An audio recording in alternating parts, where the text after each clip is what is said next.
Hi, this is Sara Megibow. I am a literary agent with KT Literary out of Highlands Ranch, Colorado, and I am sitting here in beautiful Austin, Texas, with some amazing fried chicken for dinner last night and probably several too many glasses of wine, with famous and amazing author K.D. Edwards, whose first book was The Last Son, out in July 2018, followed most recently by the second book in the tarot sequence series called The Hanged Man.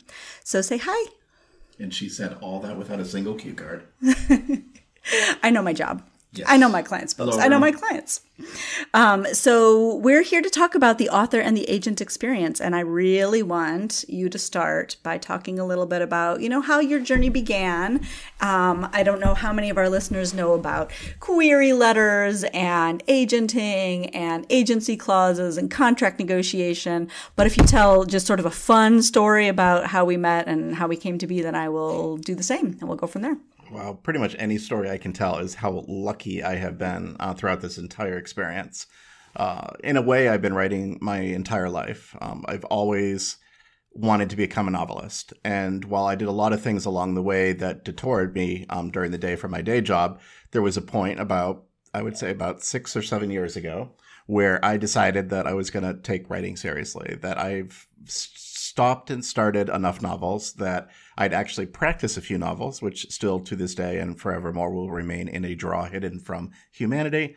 And I got good enough to write an idea that had been in my head for years, the tarot sequence.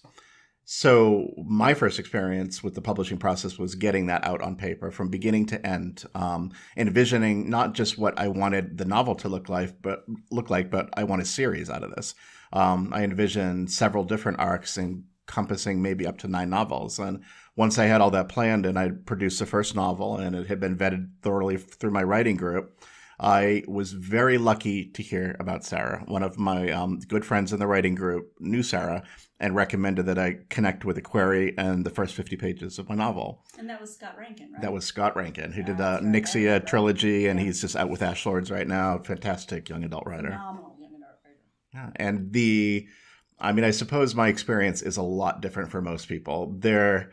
I don't have that badge of spending years of struggling. I hit gold first time around. I sent I'm my saying that because I'm buying dinner. Well, yeah. It's been, by the way, we're at an agency retreat in Austin right now, so it's been a pretty amazing weekend with a lot of other creative types. But I sent the first 50 pages on a Wednesday. Friday morning, I heard from you and you said you wanted the entire novel. Sunday night, I had a message from you at 9 a.m. And I didn't realize you were in Colorado. So you're calling me. It's about 6 a.m. your time, 7 a.m. your time. I get a phone call from you asking if you could represent me, telling me what you think you could do, what plan you would put in place. You basically just knocked me off my feet. That's so funny because I don't call anybody to offer representation anymore because people tend to drive off the side of the road, which we don't want. But that's amazing. I don't even remember that much. Within a week of that, you had already sent it out. So you have a better memory than I do. It was experience of a life. It's been the trip of a life so far. And what's funny, so you say you've wanted to be a writer your whole life. Mm-hmm. When you think back, did you want to write books, or by be a writer, did you mean way back then I wanted to see my books on bookshelves? So was it the writing or was it the publishing? It was the writing. It was, I could remember from my earliest days, I was one of those kids who learned to read and write a little bit faster than others. And so my mother's friends would donate all of their used books to me, and they would show up with cartons of books. I still remember this to this day, opening this box of Hardy Boy books, like the old blue hardcover ones. And my earliest experience was wanting to write stories similar to what I was reading. In your early days, you tend to be a mimic as a writer. And I was involved in everything from my mother would watch soap operas during the afternoon, Luke and Laura and General Hospital. And I had the Hardy Boys. And then I started reading sci-fi and fantasy, Three Investigators, things that were out at that time. And all I wanted to do was tell these stories, that all this information was going in my head and I needed to let it out in some way. The whole concept of what it meant to be an author and seeing books on the shelf, that came a little bit later. But this is, without a doubt, my earliest memory of what I wanted to do with my life. Did you write stories as a little itty bitty kid? Like I remember drawing pictures of bunny rabbits and saying like the bunny ran down the road. That was. I'm still terrified. I'm going to find some of those. Oh no! Well, this is before the internet, so of course, at least thank heavens it's not out on the internet. But yeah, I remember like going through every piece of paper in the house, and my parents getting upset. I remember going through the phone book and trying to find pages where there was only like half a page of text and ripping it out so I had paper to write on them. Oh my gosh, that's amazing. Well, maybe they kept it. Maybe we'll put it in the great K.D. Edwards anthology. Well, I think the only thing they kept is a promise I made when I was a kid to send them around the world on a cruise when I became a famous author. I guess that's where my job steps in. I better get on that. That's amazing. Well, it's funny about you that you remembered so succinct, like so much about me reading your pages. People will frequently ask agents, do you have a lot of junk in your slush pile? And no, I really, really don't. I really, in all honesty, do not have a lot of junk that I read. I read 25,000 queries a year and will sign 3 or 4 clients from that. But it's not junk. It's really good stuff. And it's that those 3 or 4 are just so much better than good. And I still remember reading The Last Son, and I play D&D. I have played Dungeons & Dragons since I was in 5th grade when my cousin was visiting and didn't know what to do with us because we were crazy. And so sat us down and taught us D&D in the big red box, right? And then went on to play all through high school and then met my husband when I was 19. And we have matching halfling rogues that we've played since That's awesome. 1993. What was my point of that? My story. We talk about the fact that my story. I played D&D when I was younger, and I was a DM, so I would come up with the adventures, and everything I write in a way goes back to that system of adventure. The quest system, and even the magic system of what I do. Now it's more video games than it is written D&D, but to this day, the magic in my book you could map to a controller like an Xbox controller. That's been a heavy influence. I can see that. No, but now I remember what my point was because I'm pure genius after 2 days of talking. Your book, when I read it on submission, reminded me of playing D&D. And there's a monster in the book that I will not give away for readers, that when the monster came on the page, I was like, oh my gosh, I'm going to tell every single one of my D&D players about this book because there is this monster. And the sense of joy and fun and adventure and like swashbuckling magic and monsters is so good in The Last Son that's what caught my eye. I think any good dungeon master remembers the Book of Monsters, the Monster Manual, and looking through it to find what could I throw at my heroes. The gelatinous cube. Yes. That was every single time it was the gelatinous cube. Yes, and gas spores, or the one that looks like a beholder, but if you kill it, it poisons you and you die days later. I just encountered one in my own D&D play session. And my character almost got killed by a wyvern, but survived. And remember, a halfling is very, very small, and so I survived by pretending to faint. And I still remember those 200 experience points more than any other experience points I've ever earned. Because honestly, that game really teaches you also about plotting in a novel and creative ways of escaping doom and certain death and role-playing itself. Absolutely. And I don't see a lot of that in the slush pile, much less in, perhaps books that I read, but that was what drew me to The Last Son, and I was not wrong. Well, it's been a great experience. It has been a great experience. So we were just in Hollywood together last week. We were. So you have seen way too much of me this month. But I remember sitting down with your Hollywood co-agent, who is Kim Yo from Paradigm Agency, who is amazing. Mm-hmm. And the two of you talking about video games. And I tend to play more tabletop games than video games because I feel like I look at the screen all day long, so I don't really necessarily want to look at a screen for fun. But I took so many notes on video games that I brought home to my son and said, hey, have you played this and this and this? And I got all these requests. So what was it like, being in Hollywood with your film co-agent? And what was it like, talking to Kim about video games? Tell me about those things. Okay. Well, first of all, I'd never been to California before. I had... Not at all? No, never, ever. I'd been to many other parts of the country. I've actually lived in quite a few places, but not the Southwest. And you have this idea in your head of what LA is going to be like, and it's not necessarily a great idea. You really, between Hollywood and TV, it kind of actually gives itself a bad rap. But I walked into it not knowing what to expect, and I fell in love with it. I thought LA was just an absolutely amazing city. You have this idea that it's all going to revolve around movies, and every waiter is going to be an actor, and you're going to, get their headshots underneath your menu or whatever it might be. But I found people of all different types and sizes and sexualities, and it was a thoroughly diverse city. I went to West Hollywood every night and just hung out on a patio, and people were so happy and polite and kind to each other. It was amazing. And then to sit down with Hollywood professionals who liked my work and said they could see my work conceivably as a season-long TV series was flattery that I don't even have context for. My brain doesn't have precedence to even put it in a box and learn how to deal with it. But it was an amazing trip, and going out to the production team that's interested in that we've been talking to, pointing out things such as the building that the cast of The Wizard of Oz stayed in Culver City, or the building that was the exterior of Wolfram Hart, from the Angel series. I was half fanboy the entire time and half, oh my God, I got to write faster and get more things out there because I want all of them to be in this world. And if I remember correctly, you had a phenomenal podcast last year with fans that have been incredibly supportive. My fans are, I like calling them readers. I feel readers whenever I fair. say fans, it just makes me feel like it's like I'm inviting bad karma to myself. But I will say my readers are amazing. Every time I've gone to a city, I've invited them to join me for a cup of coffee, and they've showed up, and we've had just amazing conversations. But I've got readers who, even today on my Twitter account, they sent me a gorgeous piece of art that moves. It's Rune, and then his eyes eventually start glowing because that's part of his magic. And someone did that for me. They read my story, and they were moved enough to spend hours creating an image. I don't even know how to express what the sense of humility you get when people do that, but certainly I can express a sense of gratitude. It's just amazing, and it makes me just want to deliver twice the story next time around. Well, and for listeners, Rune is one of the heroes of The Last Son and The Hanged Man, and 7 more books to come.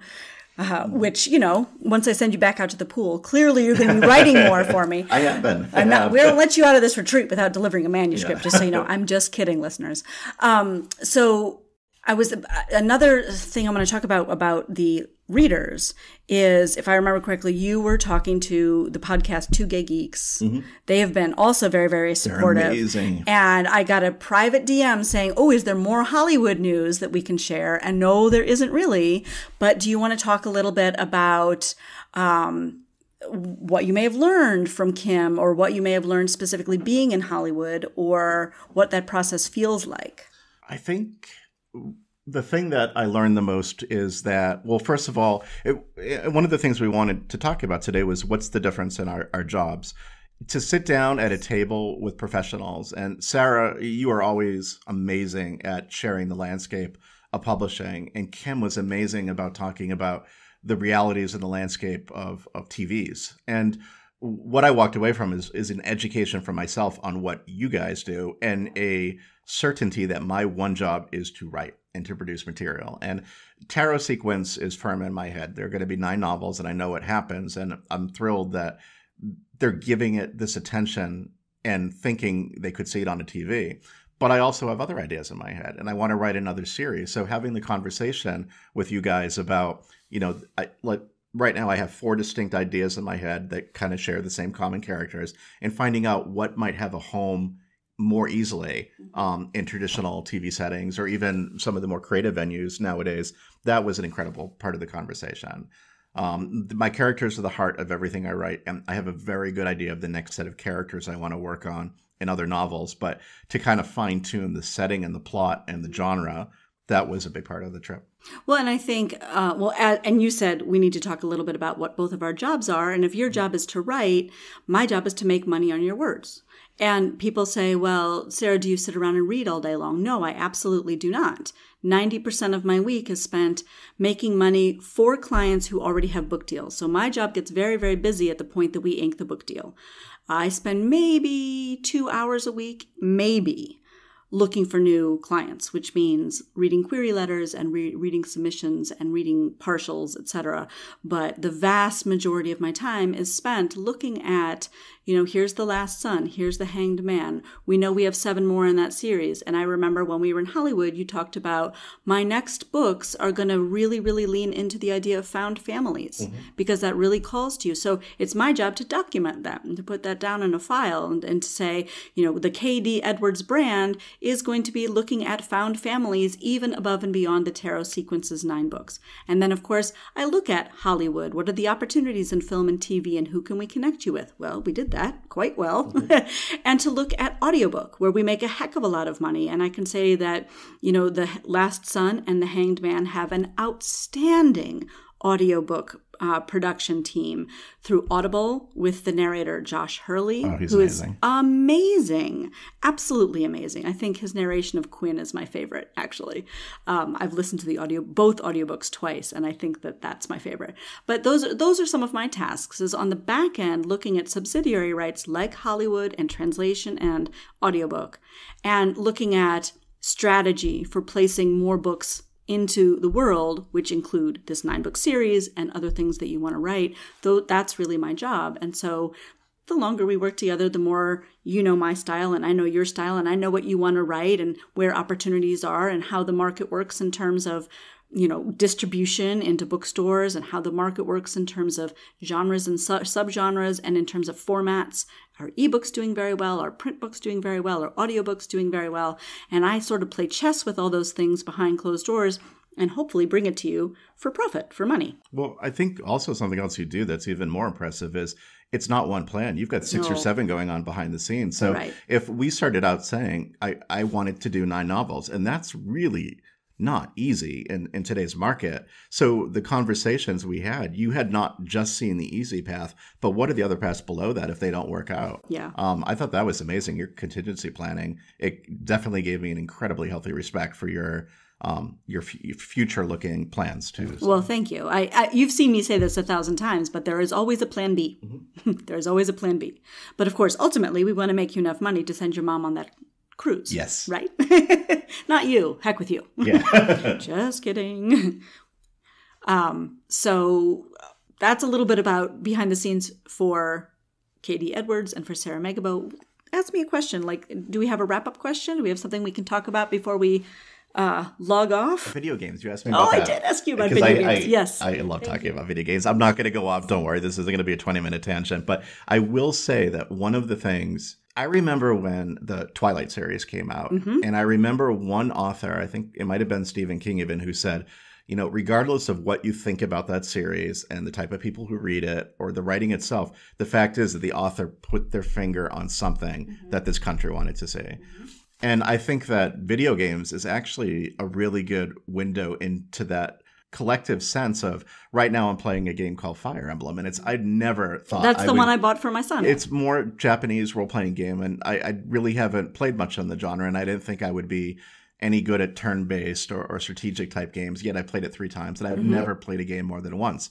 And the story echoes things that I wish I could write. And I find that, oh my God, this is an incredibly successful series. Tons of people are talking about it. And hey, I want to write something similar to it. So I start thinking outside the box. And I think that's really what I want to do with my next series is rather than go through with an outline that I've been working on my entire life, I really want to see what's out there and what people might be interested in and explore that market as well. I think that's very reasonable. And to your own credit, I do think that The Last Son and The Hanged Man do put their finger on the pulse of what's going on right now because people want these hopeful, epic, underdog heroes slashing insert here monster that I'm not going to tell you about what it is, but you have to read the book to learn. So I think your finger is on the pulse of the zeitgeist of what's going on, and which is one of the reasons why these books are so successful. And I will say that I've been doing this business for 15 years, and something that's so special about The Last Son and The Hanged Man is we just keep getting big reviews. Yeah. I mean, and you're right. Really you do have amazing fans, readers. Well, I think they're the reason we keep on getting reviews is because one person likes it and they tell their friend, and then their friend likes it. And I hear all the time about people live tweeting as they're reading the book together, and it's humbling and it's amazing, and it's massively inspirational to keep on writing. Every day, if I do read the reviews, and we talked about this before, and I get a lot from it, and not just the inspiration to keep on writing, but I listen to what they're saying, and I make sure that I have a fundamental respect for my audience, and I want to deliver a top-notch story for them. So we're wrapping up. Will you go ahead and tell people where we can find you online, and then I will do the same. My website is kd-edwards.com. I am on Twitter quite a bit. That's probably one of the best ways to reach me, at kdedwards_NC. And I am Sara Megibow. I work for the company KT Literary, which is www.ktliterary.com. I am on Twitter also quite a bit, where we talk about video games and books and etc. at Sara Megibow. SaraMegibow. I also have a very updated publisher's marketplace site and manuscriptwishlist.com. Thank you for joining us today and listening, and thank you so much for chatting with me about your experience of writing books and about what the author does, about what the agent does. I hope that we all cross paths again. Happy reading, everyone. Have a good day.